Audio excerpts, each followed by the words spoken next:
can we start off with the DRIVE35? Great big program which you recently launched. What is it? What's the point? And it's got a really good name, hasn't it? So a program for the automotive sector called DRIVE, and that's really what it's all about, really driving the automotive sector. But look, I think first it might be useful just to say, well, why do we bother with the automotive sector in the UK? It's a really important industrial sector for us, adds a huge amount to the economy. We saw when there was a cyber attack in Jaguar Land Rover, we could see it in the actual economic numbers of the country, that factory being off for 6 weeks was a massive hit. And it's a big exporting industry as well. 70% of the cars made in the UK, they go overseas. So it's really important for our balance of trade as well. Lots of other reasons why it's important. But the sector's facing some really serious challenges. There's very fierce competition overseas. And of course, there's the move to electric vehicles. And it's no good a government minister like me sitting there and saying this sector's important and then not doing anything about it. I think we've had enough of that in the past. That's how I certainly felt about it when I used to work in industry. So we've got to put hard cash on the table, and we're putting billions of pounds on the table through our DRIVE35 programme to support the industry, but then also work in partnership with the industry as well. So we're clear what we want and how we support the industry, and then the industry can make its investments on the back of that. So ultimately, DRIVE35 is about supporting this transition to electric vehicles, but what it really does is it enables the automotive industry to invest in the UK with confidence alongside government. Take it up a level to advanced manufacturing and down a level into sort of broader supply chains and all the way to critical minerals. How does it fit in that whole sort of ecosystem? So we're doing something new that's not been done in the UK for about 40 years, which is to actually have an industrial strategy. The UK was very unusual. We just sort of left industry to the markets. No other country does that. The USA didn't do that. Europe doesn't do that. So we've changed that now, which means that government is now working with industry on our industrial strategy. And we've got these sort of big sectors that we've identified in the industrial strategy, our 8 sectors. Advanced manufacturing is in there with automotive, aerospace and all of these things. But of course, lots of people work in maybe a small business that sits in the supply chain, and they're part of this too, because the supply chains employ more people than the big producers at the end. But you mentioned critical minerals as well, and this is where we also need to secure our raw materials, because in the energy industries, I'm also a minister in the energy department as well, in the energy industries, in automotive, and across AI and technology as well, all of these industries rely on critical minerals, these new metals people might have heard of, lithium, cobalt, neodymium. It's the huge suite of rare earth elements. And up to now, a lot of those supply chains for those metals have been controlled by China. And that's left us really dependent on China. But we want to change that. We don't think that's acceptable for the UK. We need to have our own independent supplies. So we're investing very heavily there as well. Innovation. We know innovation is a huge driver for growth. That's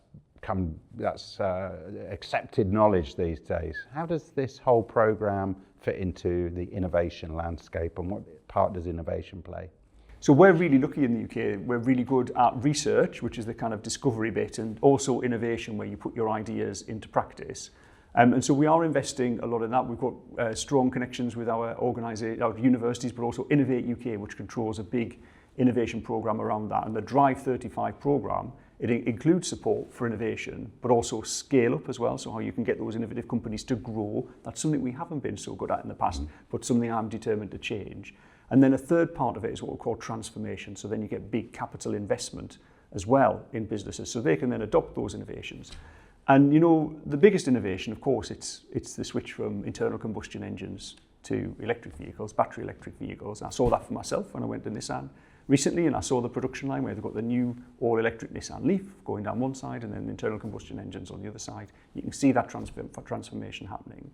But it's more than that as well, because of course, as all of these products are going green, they're going smart as well. So big investment in technology, artificial intelligence, autonomy as well. Alongside all of that, it's a really massive industrial revolution. So we need to develop all of these technologies and deploy them all at the same time. Often government programs will last, say, 5 years, the length of a parliament. Quite a bold step to go to a 10-year program. Why was that so essential for DRIVE35, apart from the name, obviously? Well, the 2035 target and the length of the programme, it is really important. And so I think governments, they do tend to look at the world in terms of their own sort of lifespan, as it were, 5 years from general election to general election. But look, I've worked in industry, and the capital investment cycles in industry are very different to that. And so for once, This is government looking at how things are done from the point of view of a business, from the point of view of industry. It's one of the reasons why we failed to win some of this investment in the past.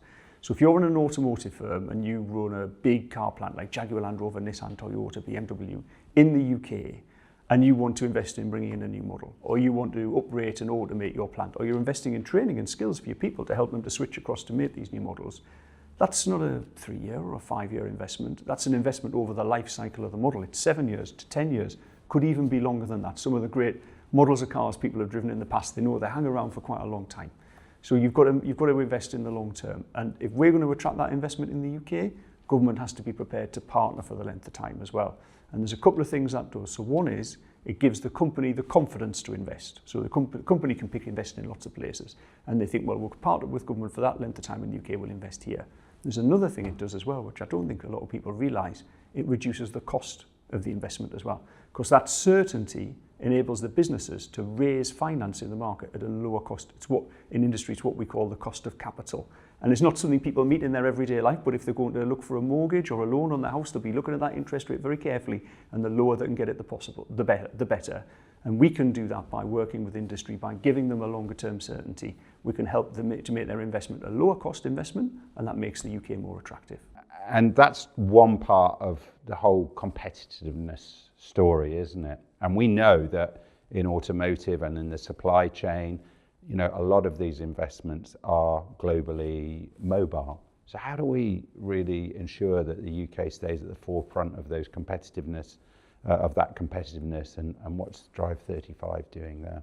So in terms of competitiveness, I think the one thing we need to recognise is how good the UK is at making cars. So BMW acknowledge that their plant at Cowley is one of the most productive in their whole group. It's the same for Nissan. Actually, at Sunderland, you know, it's traditionally been the most productive car plant in the whole of Europe. And a good reason for that is the investment in skills. It's the workforce. You know, how effective the workforce are, also at continuous improvement as well.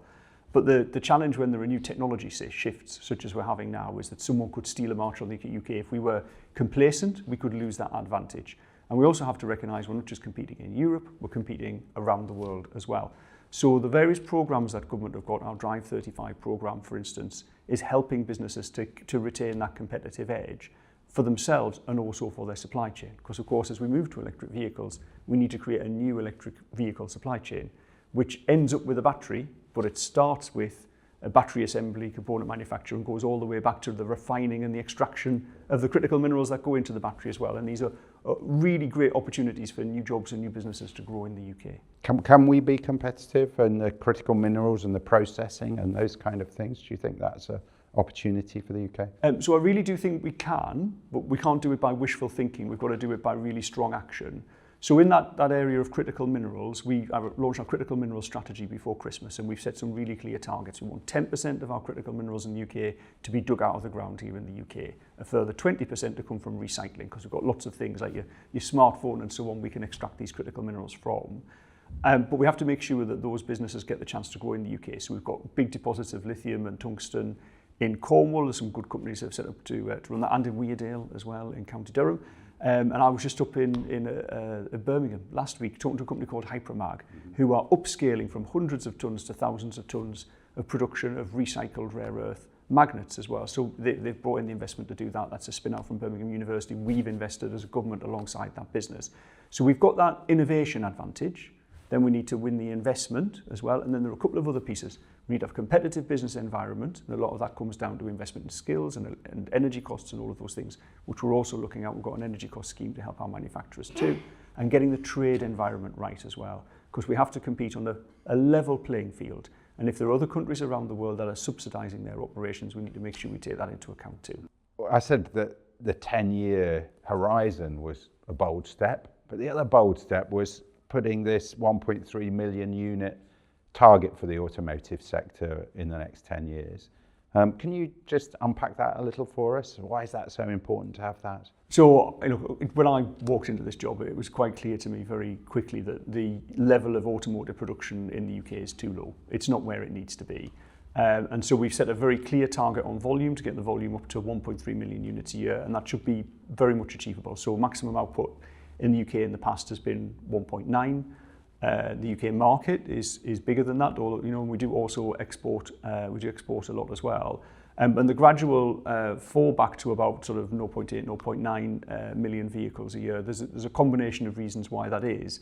And we're at the point now where a number of the companies that are already in the UK are at the point of thinking about where their next model decisions come along. And these are really crucial times. So generally a big company like Nissan or BMW or Toyota, they've got a new model to make, they've got a lot of factories around the world, and they decide where those models will go. So over the course of the next year, we need to make sure that all of the conditions are right so that those decisions are made to enable us to make those cars in the UK. And then that secures production very much for the future. There's a couple of reasons for it, really. The government, our first priority is growing the economy. And the reason we're doing that is because we want to improve standards of living, give people more money in their pockets. And industry and manufacturing are a really good way to do that. So wherever industry is, wherever manufacturing is, it pays higher wages than pretty much any other job. And of course, the automotive industry is spread all over the country, from the northeast of England with Nissan, all the way down to the south and the critical minerals, right into Cornwall and, of course, Northern Ireland and Scotland as well. So these jobs are all over the whole country. And the other part of that is about the supply chain. Many, many more jobs in the supply chain than there are in the automotive builders themselves. But that supply chain needs to be at a certain size. It needs to be what we call a critical mass. And we can stabilise and grow the supply chain much better at a higher level of output. So for all of those really positive reasons, and the fact that it'll really help us with our productivity and our competitiveness, we're completely focused on increasing volume in the automotive sector. It makes a lot of sense. Okay, I wanted to just change tack a bit and ask you about the CAM Pathfinder program, the Connected Automated Mobility program, not cathodes this time, and just get a flavour of that from you and why that's so important and what that's all about. So connected mobility and automated mobility is another one of these areas where there is an opportunity for a big technological shift in the automotive sector. So this could be, I've talked a lot about electric vehicles, and I guess people are thinking about their own car they've got on the driveway or outside their house at home. But we could think here about freight or about public service vehicles as well, and the opportunity for connectedness and autonomy through the use of new artificial intelligence or digital technology, the transfer of data. And some of this is about improving the service, improving the capability of the vehicles, improving safety as well. And again, this is another area where we've identified the UK has a great advantage because we've got some really good research and innovation happening, but we need to make the step to ensuring that scale up and that deployment of that innovation happens here in the UK. And we've determined to be at the forefront of that. And it's not just about the vehicle build, it's about how the vehicle interacts with the environment around it as well. So we've set aside £150 million worth of support for that. We're working with the industry on it. And we really want to see the UK as a leading partner in developing and deploying that technology. Why are these programs, in a nutshell, why are they so important? I think, you can probably tell, I'm an industrialist, I'm an engineer, I get very excited by making cars. So that's fine. So for me, that's a good reason to do it. But I think what we need to do is really think about why is it important that we have an automotive industry in the UK. And what it really comes down to is the difference it makes to all of our lives to have a really high productive, growing industry that's earning a lot of money for the UK and providing really high quality jobs in manufacturing as well. We have to think about where does the wealth come from in our economy, what is it that's paying people's wages, their mortgages, their heating bills and all of those things as well, and the ripple effects throughout the whole of the supply chain. And that comes down generally to our big industrial manufacturers, whether it's automotive or aerospace, whether it's steel or shipbuilding. So many of these sectors are really important employers in the places that they are. And through our industrial strategy, this government is committed to making sure that Britain remains competitive, that we get investment in these sectors, they continue to grow and they provide great apprenticeships, job opportunities and careers for people around the whole of the country for the future. Well, that's brilliant. Thank you very much for your time again this afternoon. We absolutely look forward at APC and Zenzic to being part of that journey and delivering that with you. And thanks for putting that support into the industry. Well, thank you, and thank you for all of the work at APC as well.